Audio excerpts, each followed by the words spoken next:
First, Putin's principal interests relating to the 2016 election were to undermine faith in the U.S. democratic process, not show any preference of a certain candidate.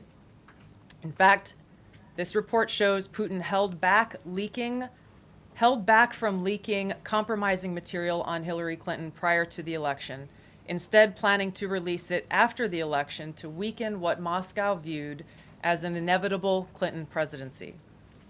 In the January 2017 intelligence community assessment that President Obama ordered, John Brennan, who was CIA director at the time, and the intelligence community intentionally suppressed intelligence that showed Putin was saving the most damaging material that he had in his possession about Hillary Clinton until after her potential and likely victory.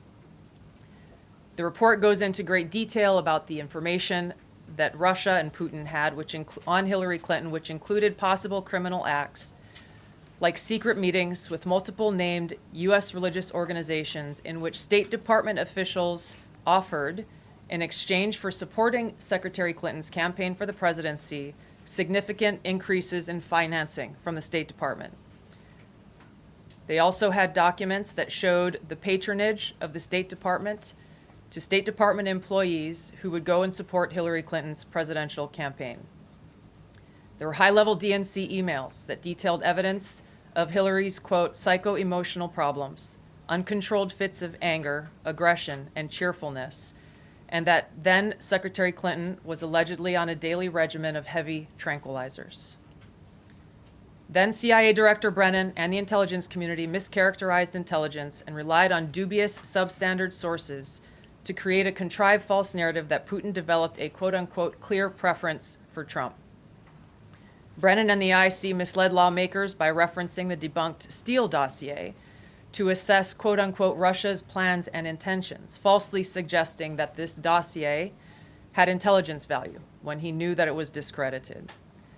The intelligence community excluded significant intelligence and ignored or selectively quoted reliable intelligence that contradicted the intelligence community assessment's key findings on Putin's alleged support for Trump.